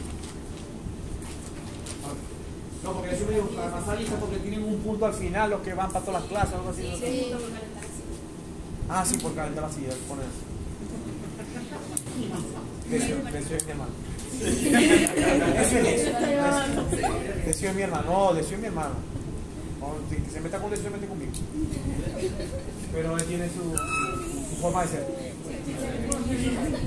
Decio siendo Decio, se llama eso. Así mismo se llama. Bien. Entonces, incrementando la interacción entre plaquetas es cuando hay la formación de esos pseudópodos, donde hay el incremento de la superficie de contacto y ellos a través del factor de von Willebrand se pueden conectar unas con otras y adherirse, hacer la adhesión plaquetaria. Ahí lo vemos, como se ven inclusive cuando se expanden, se pueden ver de esa manera. Dame la siguiente. Con el otro botón. Muy bien. Eso es una microscopía de barrido para ver cómo se ven las plaquetas cuando están activas. Véanse que hoy ha llegado la tecnología para ver inclusive las plaquetas con esos pseudópodos para formar ese enlace donde va a ser un enlace fuerte para formar ese coágulo. Así es. Más de lo mismo, la clase del profesor Hugo Hernández, que nos muestra el fibrinógeno cuando se activa por acción de las plaquetas para formar. Recuerden que el fibrinógeno, cuando una enzima tiene el sufijo eno, fibrinógeno, simógeno, es porque es activador de algo. Llévense eso. Hay muchas enzimas, ahorita no son ninguna simógeno, fibrinógeno, donde es activador de algo. En este caso, el fibrinógeno es activador de la fibrina. Así. Bien. Esos que parecen unos extraterrestres son las plaquetas que tienen todos los sistemas, todos los gránulos densos, los gránulos que vimos, y la activación a través del von Willebrand para la adhesión y la adhesión también con el sistema vascular a través del colágeno 1 y 3, que es cuando se unen aquí von Willebrand y el factor 1 y 3 del colágeno. Así. Otra lámina de un libro de fisiología en inglés, simplemente para mostrar lo mismo: las plaquetas activas que empiezan a liberar serotonina, empiezan a liberar sustancias, y el fibrinógeno es sumamente importante, y el factor Wee. Así es. Bien, cuando existe entonces la activación plaquetaria, hay una serie de eventos que ocurren: liberación de calcio. Recuerden que el calcio es un macroelemento que es sumamente importante para todo, para la contractibilidad muscular, para el sistema nervioso central, también para el parto, es sumamente importante. Por eso que uno, cuando tiene un problema de distosia, siempre apela por el gluconato de calcio para propiciar calcio para la contractibilidad muscular, pero también es importante para la agregación plaquetaria. Entonces tiene que estar presente. Muchos de los anticoagulantes son agregadores plaquetarios por acción de la activación del calcio, como el ácido aminocaproico, que lo van a ver mucho en clínica de bovinos, y en clínica de pequeños, y el ácido tranexánico, que se utilizan como anticoagulantes. Lo pueden buscar por ahí, googleenlo, ácido tranexánico y ácido aminocaproico, para que vean cuál es la función, y después se lo pregunto en el examen, de la función anticoagulante. Ácido aminocaproico y ácido tranexánico, que son utilizados muy comúnmente. Hay uno que se llama dicinone, que es muy bueno, de uso humano. Tú llegas con a un perrito, te llega a consulta, el perro está botando sangre por la nariz, porque tiene la erlicha a todo lo que da. Erliciosa, ¿se acuerdan de la erlicha? Que es un parásito que está presente y que afecta a la plaqueta, sobre todo la erlicha plati, afecta a la plaqueta y la destruye. Y entonces el animal empieza a tener hemorragias por todos lados. Entonces tú vas a consulta y el perro está se está tomando la sangre, porque la bota por la nariz y tiene un charco. Una vez pasó con un Rottweiler, estaba tirando la sangre, y tú vas y le compras dicinone, una ampolla de humano, y le pones media ampolla intramuscular. Adiós luz que te apagas. ¿Por qué? Porque se activa esa cadena de generación de la coagulación y se detienen totalmente los sangrados, por acción de simplemente de la cascada de la coagulación. Se activa completamente, y obviamente por mucha trombocitopenia que tenga un animal, recuérdense que cuando hablamos de disminución de las plaquetas, hablamos del término técnico trombocitopenia, ¿no? Cuando estamos en presencia de plaquetas bajas. Parece que estamos viendo fisiología, pero tenemos que ir relacionándola con las partes mágicas, que es la patología. Se activa la plaqueta, se libera calcio, que es sumamente importante para la acción plaquetaria, desarrollo de múltiples neurópodos, la migración centrípeta. El profesor Hugo Hernández explicaba cómo eran los gránulos alfa y los densos se iban hacia las partes más hacia afuera de la membrana plasmática para activarse. Síntesis de tromboxano A2, serotonina, factor activador plaquetario, adenosín-fosfato, ADP, y toda esa serie de acontecimientos ocurren cuando se activa la plaqueta. Muy bien. Otro librito, un poquito más específico, donde nos habla de la serotonina o la 5-hidroxitriptamina, que es liberada a nivel sanguíneo y que ya dijimos que es un hormona estimulador. La siguiente. Bien. Básicamente, cuando incrementan los niveles de calcio, hay la activación de la cascada de coagulación propiamente dicha, que puede ser intrínseca, extrínseca o la vía en común, donde ambas se den al mismo tiempo y se produzca la coagulación propiamente dicha. Si estamos por acción de la fosfolipasa, se va a activar algo así como diacetilglicerol, que es el término de un fosfolípido que se activa, y se va a producir entonces la agregación plaquetaria y obviamente la liberación de calcio. Sí. Esto lo preguntaba mucho el profesor Francisco Peroso cuando yo vi fisiología, me lo preguntó. El profesor Francisco Peroso está ahorita en Bogotá, porque está como gerente se fue también por $10,000, algo así que le pagan. Está como gerente de Bogotá. Vino para el... ¿A qué fue que vino? Estuvo por aquí por Maracaibo, estuvo en estos días, el día veterinario, o sea, viaja mucho. Está como gerente latinoamericano de un laboratorio, creo que es el laboratorio famoso. Bueno, entonces ya estamos en una charla aquí. Francisco Peroso siempre preguntaba mucho esto, la acción de un AINES, de una droga antiinflamatoria. No sé si han escuchado por ahí que a las personas de tercera edad se les dan tableticas de aspirina en pequeñas cantidades, 50 miligramos, 73 miligramos, 100 miligramos, lo que viene siendo la aspirina de niños. Se le da comúnmente a diario para evitar la agregación plaquetaria. Y esta es la explicación científica. Recuerden que cuando hay activación del calcio, la fosfolipasa 2 saca el ácido araquidónico de la membrana plasmática para ser oxigenado por bien sea cualquiera de las isoformas de la ciclooxigenasa. Puede ser la COX-1, la COX-2, inclusive la COX-3. que el profesor Marcelo Gil nos hablaba de la COX-3, yo lo tengo en su gloria, ese sí murió, era un profesor de endocrinología, que él siempre nos hablaba, iba un poquito por encima de todos los demás porque leía mucho, y la COX-3 es una COX inducible a nivel cerebral, es una ciclooxigenasa cerebral. Pero para nosotros la inducible es la importante, la COX-1, que se llama en algunos libros prostaglandina sintetasa. Esta se encarga de oxigenar el cerebro araquidónico y transformarlo en mediadores de la inflamación, que pueden ser prostaglandinas, tromboxano o cualquier otro mediador de la inflamación. ¿Qué hace la aspirina cuando se la da a una persona para evitar que agregue las plaquetas? Simplemente, dale la siguiente, ella va a inhibir la ciclooxigenasa y obviamente va a detener esa agregación plaquetaria. Entonces una persona que está fuertemente ligada a que pueda tener un accidente cerebrovascular, recuerden que ya no se llama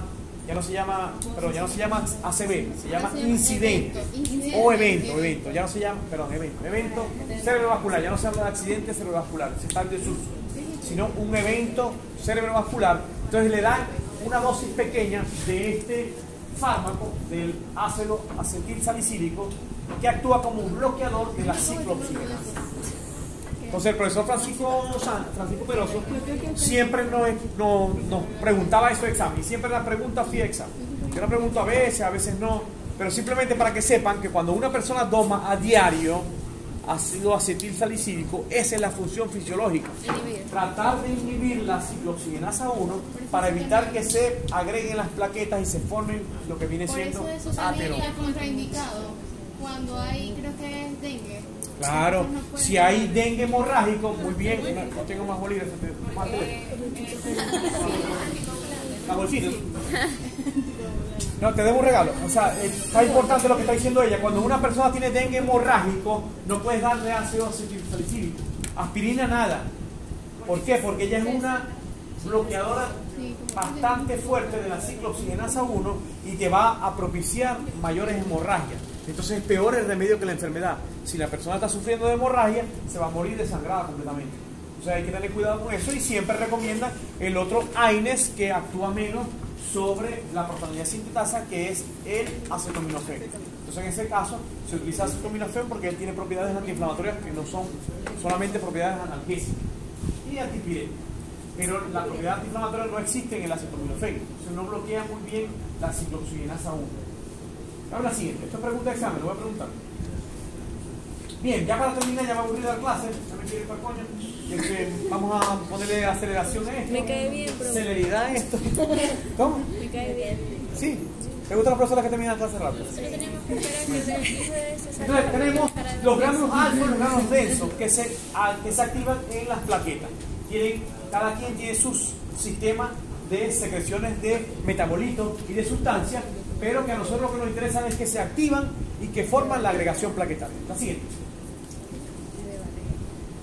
La activación del ADP, bueno, ya ustedes saben que la fuente de energía de cualquier célula siempre es el adenosín trifosfato, el ATP, y primero para que se active el ATP tiene que activarse el ADP, y es cuando se exponen los fosfolípidos para que estén presentes en la superficie de la coagulación. Que el fibrinógeno y el factor muy son sumamente importantes. Sumario, o simplemente un pequeño resumen, una sinopsis, bueno, simplemente para ver que cuando no está presente, la agregación plaquetaria puede ocurrir en dos tipos de patologías: la fibrinogenemia, esta palabra de pronunciar, y la tromboastenia. Es decir, que recuerden que el sufijo astenia es debilidad. No tengo miastenia, tengo debilidad muscular. Entonces, cuando tenemos el sufijo astenia, tenemos una debilidad en la adhesión plaquetaria. Y pasa muy comúnmente, por eso que muchas veces en los exámenes rutinarios de sangre está el tiempo de trombina y protombina, o el tiempo de coagulación. Te hacen una punción, generalmente lo hacen en el dedo pulgar, y te miran cuánto tiempo pasas sangrando. Sobre todo cuando vas a ser sometido a una cirugía, necesitan ver los tiempos de trombina y de protombina para ver si tienes buena coagulación, porque si no, cuando te abran, no, tengo una apendicitis, bueno, vamos a hacer rápidamente porque si te abren, allá te va, empezar a desangrar porque tenéis problemas de coagulación. En ese caso sería hipofibrinogénico. Puede ser eso, puede ser cualquier otra cosa. Hay veces que cuando tienen trombocitopenia, que tienen las plaquetas por debajo de lo normal, siempre por ejemplo, en el caso de las patologías, algunas patologías como la erlicha, un perrito, si por ejemplo te llega una perra que le van a hacer una cesárea, tú le haces una medición de lo que se llama en sangre un diferencial porque tú necesitas ver los trombocitos. Las plaquetas tienen que estar por encima de 200.000, porque si están por debajo están en una trombocitopenia y cuando vayas a hacer la cesárea el animal se te puede morir por... También hay una, sí, creo que es una enfermedad que es púrpura trombocitopenia. Púrpura hemorrágica. En caballos pasa muy comúnmente también, porque es un factor también que está... Y ahora que lo dijiste no tienen que investigarlo, o tienen que investigarlo todo. La púrpura hemorrágica es una patología que es muy comúnmente observada en caballos y que hay muchos animales inclusive que pueden nacer con eso y mueren, algunos potrillos. Púrpura hemorrágica. Esa no es la que fácilmente te sale morado, muy fácil. Pero sí, ya La siguiente. lo dijo, porque Investíguelo. Bien, los factores de acumulación se los presento. Factor 1, factor 2, factor 3, factor 4, factor 5. Apréndanselos al caleta porque se los voy a preguntar. No, mentira. Yo no me... Decio sí. Ni yo mismo. No, pero de eso no va a ser el examen lo voy a hacer yo. Así dice. El bullying, por favor. Bien, factor 1 es fibrinógeno, factor 2, factor... Estos son los más básicos. El calcio inclusive es un factor. Vean que el factor 4 es el calcio. Profe, una Y pregunta. otra serie de factores que inclusive tienen nombres, tienen epónimos de algunos investigadores que fueron los que los Yo tengo decidieron. una pregunta. Usted dijo que el calcio activaba, por ejemplo, el fibrinógeno y todo eso. ¿Y quién activa el calcio o él mismo se activa? El calcio está presente dentro de las plaquetas y se libera cuando hay la activación plaquetaria. Profesor, ¿usted va a mandar esa diapositiva? Claro, tiene un costo de $1, pero... Está reuniendo Un dolita ahí. Así. Sí me río. Es una lámina del profesor Francisco Peroso también, que él decía que la cascada de coagulación es como un efecto dominó, donde luego que se activa cae todo. van una serie de secuencias que van a ocurrir para producir la Una coagulación. reacción en Así. cadena, por así decirlo. Reacción. No es nada más, no tengo más cuenta. Reacción cadena. Bien. El factor extrínseco y intrínseco de la coagulación básicamente es la activación del factor 10. Todo tiene que ver con el factor 10, que es el factor Stuart. Este factor 10 se va a activar, bueno, Stuart es el 10 activado, para propiciar desencadenar la coagulación como tal, propiamente dicho. Entonces, el extrínseco y el extrínseco y el común van a dar siempre en el factor 10. Dale la siguiente. Importancia del fosfolípido plaquetario, eso es pirulasa. Simplemente son una serie de fosfolípidos que están presentes en la plaqueta en reposo activada, como la fosfatidilcerina, y obviamente eso es pirulasa. Así es. Entonces, la vía intrínseca y la vía extrínseca van a dar a la vía en común para la activación del factor 10. Pero ¿qué pasa cuando se activa el factor 10? Que hay el paso de protonina a trombina y entonces es cuando se activa el paso de fibrinógeno a fibrina.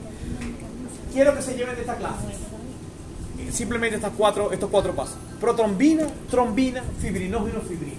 Apréndaselo como una canción: protrombina, fibrina, para que se lo aprendan, porque eso es simplemente lo que yo quiero que se lleven de esta clase, porque yo quiero que cuando lleguen al 10º semestre se lleven esas 4 proteínas. No me interesa que se aprendan toda esa caja de coagulación, sino eso: protrombina, trombina, fibrinógeno, fibrina, porque hay una cadena en efecto dominó que se va a activar para hacer la coagulación. Y eso es lo que quiero que se lleve. Cuando el profesor Regino Villarreal les pregunte con alguna patología en clínica de bovinos, usted dice: no, se va a activar la coagulación, profesor, porque primero la protrombina, después la trombina, después el fibrinógeno y la fibrina. Y el profesor, dale, mismo, tenéis 15. ¿Pero por qué 15? A ver.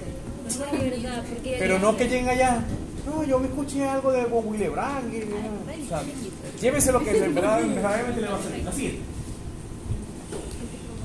Pirulasa, pero simplemente para que sepan que tanto el factor intrínseco como el extrínseco van a terminar en la activación del factor 10, y al activarse el factor 10 va a propiciar el paso de protrombina a trombina, y este va a propiciar el paso de fibrinógeno a fibrina, y se da la coagulación.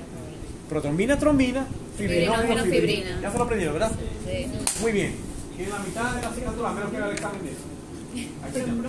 No, pero ¿cómo va a ser? Más de lo mismo, más pirulasa, cada una de la activación, siempre el calcio presente. El calcio siempre tiene que estar presente, los activadores de calcio. Recuerden que cuando lean sobre el ácido tranexámico y sobre el ácido aminocaproico, que se lo puse a investigar, Profe, son ¿cómo puñaleras. era? ¿Ácido qué? Ácido. Ácido tranexámico y ácido aminocaproico. Esos actúan en la coagulación. Y ellos también tienen que ver mucho con el calcio. Hay un medicamento que es importante para la coagulación y se llama vitamina K, que no lo hemos mencionado. Llévenselo por ahí. Las venadionas o la vitamina K también es importante para la activación de la cascada de coagulación. Cuando tú vas a hacer una operación en un animal, no, yo voy a someter a un animal a una cirugía, tú le puedes poner un día antes una dosis de vitamina K para mejorar la coagulación y evitar el sangrado. Por ejemplo, voy a castrar varios novillos que quiero ya llevarlos para que agarren el peso y el efecto de la castración. Recuerden que al eliminar los testículos voy a modular positivamente el consumo de alimentos y el marmoreo o en el engrasado de la carne para que tenga una mayor terneza y una mayor jugosidad.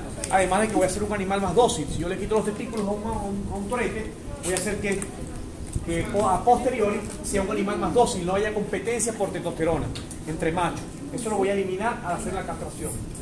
Y obviamente en algunas especies el sabor de la carne, que puede dar algunos metabolitos que vienen de la testosterona, como ejemplo en el cerdo y en el chivo, que está presente. Sabe a puro miau esa carne, simplemente con animales que no eran castrados. Y obviamente hay metabolitos que se forman en el intestino grueso por acción de la testosterona, principalmente el escatol, que es el más importante y que le da ese sabor de mal gusto a la carne. Así es. Pero se me fue la idea que iba a decir de esa verga, de esa cuestión. Iba a decir de esa cuestión, era algo del calcio, ácido tranexámico, ácido aminocaproico, no, de la vitamina K, que siempre, por ejemplo, si ustedes van a clínica de bovina y hay una hemorragia y les pregunta al profesor Dionel García, ¿qué recomienda usted poner ahí? Vitamina K. Y él te va a decir, sí, pero tenías que ponerla ayer. Porque la vitamina K es una vitamina que actúa como factor de coagulación, pero a largo tiempo, long time, a largo tiempo. Entonces, si tú vas a hacer una operación, tienes que ponerla antes. Ahí tienes que utilizar el ácido tranexámico o el ácido aminocaproico, que sí es de acción inmediata. Entonces, para que se lo lleven para clínica de bovinos, porque el profesor Dionel les va a apretar un poquito ahí. Entonces, cuando ustedes digan, ¿qué le pongo? ¿Vitamina K? Dale, sí, mijo, dale, mijo, tenéis 0,8. Y ahí Tienes que ponerse, pero ayer. Porque la acción no es inmediata, sino se llama mediata, acción mediata, es decir, con largo tiempo. Ácido tranexámico y ácido aminocaproico. ¿Pero los dos o uno solo? Tienen un googleo, ¿no? Tienen un googleo ahí en Wikipedia. No, pero cuando nos pregunte decimos uno o los dos. No, yo no sé. Depende cómo me parece el día para preguntar. La siguiente. No, pero ya eso sí. No tiene que ser mejor.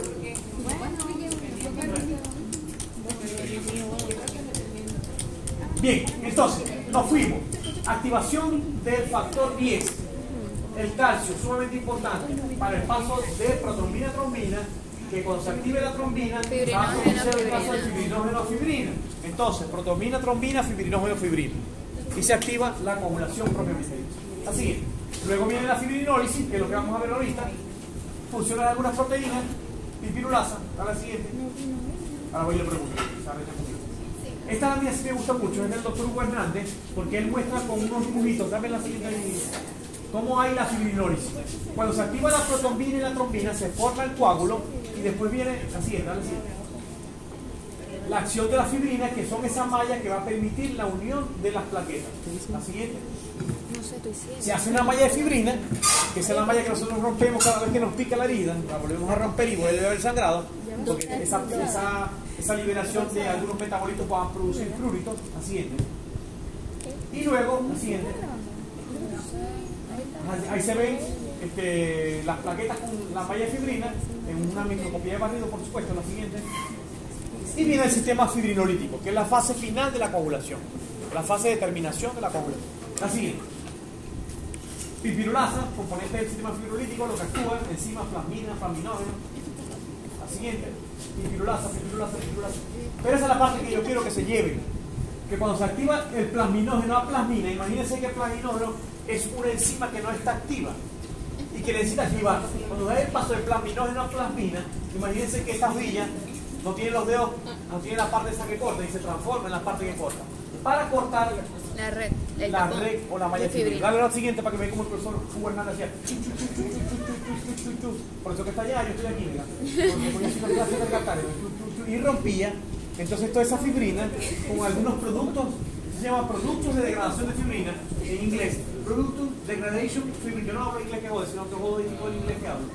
Pero el producto de degradación de fibrina va rompiendo toda esa fibrina y se va liberando completamente. Y bueno, ahí está. Yo creo que ya es la última. ¿Qué es eso? No, en ese video estaba dando una clase y iba a hacer un curso y le dije, muchachos, inscríbanse en el curso. Ah, no, eche para acá. Hizo publicidad. Ya, iba a ser algo importante. La clase de la inseminación. Dale, ponle ya. Quiero que se lleven algo muy importante que lo van a ver en repro. Cuando yo estoy haciendo una inseminación artificial, debo evitar el sangrado. Porque la sangre tiene sustancias, enzimas, proteolíticas sobre todo, que van a dañar los espermatozoides. Entonces, si yo cuando estoy haciendo la inseminación rompo o hago una ruptura a este nivel y hay sangrado, la sangre me va a degradar los espermatozoides, me los va a destruir, porque van a ser detectados como antígenos. Entonces, ¿qué hace uno cuando va a hacer la inseminación? Uno tiene que manejar muy cuidadosamente el cervix, no inseminando de esta manera, moviendo la cámara de inseminación para arriba y para abajo para que rompan allí el cervix como tal y entonces haya sangrado. Si hay sangrado, esa fertilidad se va a ver comprometida porque la sangre como tal va a degradar los espermatozoides. ¿Qué le digo yo a mis estudiantes de reproducción? La pistoleta de inseminación no se mueve, la que se mueve es el cervix. La pistoleta va fija y yo voy pasando, sorteando uno a uno los anillos hasta llegar al sitio de la fecundación, que es aquí en el cuerpo del útero, que es una pequeña parte del útero, un poquito por delante del cervix. Son 2 centímetros apenas. Ahí coloco el semen, porque es una dosis pequeña, es 0,5 ml, si es una dosis normal. Si es una mini pajuela es 0,25. Estoy colocando allí el semen para que él vaya para los 2 cuartos. Recuérdense que los animales domésticos, a diferencia de la mujer, tienen úteros con cuernos. Usted, la mujer, no debería tener cuernos en ninguna parte, ni siquiera en el útero. En el útero no hay cuernos, en la mujer. Pero en los animales sí existen el útero bicornual, es decir, un cuerno derecho y un cuerno izquierdo. Porque eso se debe a la deposición del conducto paramesonéfrico de Müller, que en los animales sí se da y en la mujer no. En la mujer es simplemente el cuerpo uterino con los ovitúrios. Para que se lleven esa parte. Gracias por su atención. Voy a pasar la lista, no se vayan.